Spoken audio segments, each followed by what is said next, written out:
Hello guys! Hello, welcome to my channel, Lucky Pinoy TV. So, andito tayo ngayon sa Hobbiton Movie Set. Yeah. Okay?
Pambibilis ng mga ano pre.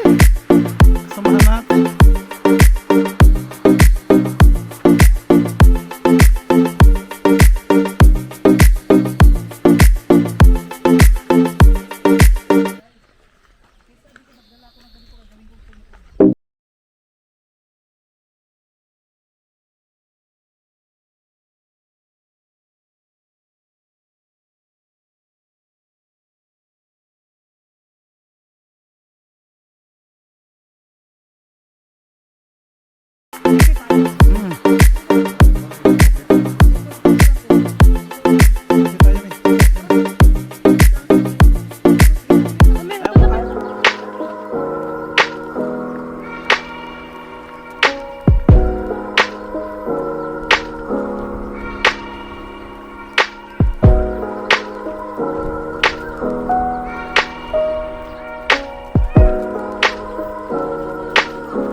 Out there to the right, don't we?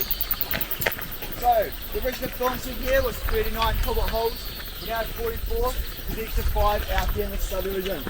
So these extra 5, we're at the first scene. At the very end, you can battle the 5 armies, and Bilbo comes returning after a big adventure. He comes walking up through this by. Just as he exits, he starts to come along, round the corner here, and up past the base of the hole. Some of his possessions start to get carried past him. There's been a big salad with bag hands. They think he's gone missing, so he's slain off all his stuff. He's walking up around here and he's like, what the heck is going on? Okay, everyone remember that scene? Some of us maybe? Awesome. Alright, just along from us, we had the Baker's Hobbit Hole, which is the only Hobbit hole here on the film set that has a thatched roof. It's the Baker, okay? He's got the best of both worlds. Here's a thatched roof, and the other half of his Hobbit hole is also underground. How lucky is he, eh? There's another 2 buildings on the film set here that do thatched roofs as well. And when it came to making these thatched roofs, they had to get experts all the way out here from the UK, because we don't have any thatched roofs here in New Zealand, so we had to get the experts out, alright? The baker also has some bread out the front. The bread is rather hard, it's made out of concrete resin, so you probably crack a few teeth on it if you gave it a try. And just along from the baker's hobbit hole, with the artist's hobbit hole, where you can step inside and see what you like on the inside. Being just an exterior film set, there's not much in there. It goes in about 1.5 meters, stretches out down to the windows, so you can put things inside those windows, but it's pretty bare bones inside there. I like to just say that Hobbit's a minimalist, but should we go find out for ourselves, eh? Let's head up there, everyone. Next. Okay. Next. Go. Woo! Next.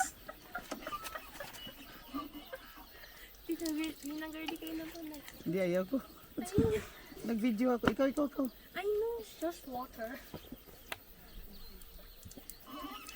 Uhaw man dong. All the rings. The rest of Bag End was rebuilt when it came to the making of the Hobbit. We can see that our door is slightly ajar for us. Down that left-hand wall has been completed. But don't let it fool you. There is no interior inside here, inside Bag End. It is rather like the artist's hobbit hole inside as well. So that left-hand wall has been completed. So when someone is filmed, entering or exiting Bag End, that's the wall we'll see. So it makes it a lot easier when it comes to filming those scenes. The rest of the interior filming of Bag End was done in the studio in Wellington. We had a large scale interior and we had a smaller scale interior. So here's a question for you all. Who do you think would have been in the large scale interior? The Hobbit. Yeah, the Hobbits. Yeah. So, large rooms and high ceilings, they looked quite comfortable, didn't they? In our small scale interior, we have Gandalf. He stands up and he bumps his head on the ceiling. Alright everyone, in Hobbit society, the further up the hill your Hobbit hole is, the more windows your Hobbit hole has, the wealthier you are. So Bag End, all the way up the top of the hill here, 13 windows going around. You can see quite a few more windows as we head down the hill, which we'll do a little bit later on. But they're doing quite well, aren't they, up here in Bag End? Yeah?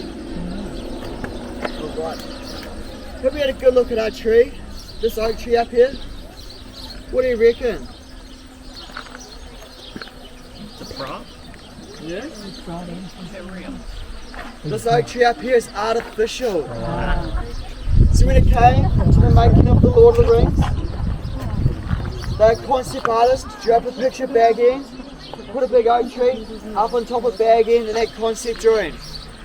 So Sir Peter Jackson absolutely fell in love with this idea and he wanted to recreate it. The problem was there was no oak tree here on site. So they found an oak tree on a nearby farm, they cut it down, they cut it up into lots of pieces, they brought all those pieces back here and they jigsawed it back together. But what do you reckon happens to an oak tree that doesn't have a root system that's been jigsawed back together? It dies, yeah. So for a start, all the leaves fell off. So originally they were just reattaching leaves onto it, wiring leaves on, but it didn't look too good. So when it came to making the Hobbit, the decision was made that they'd make their own oak tree. So this tree up here is a steel structure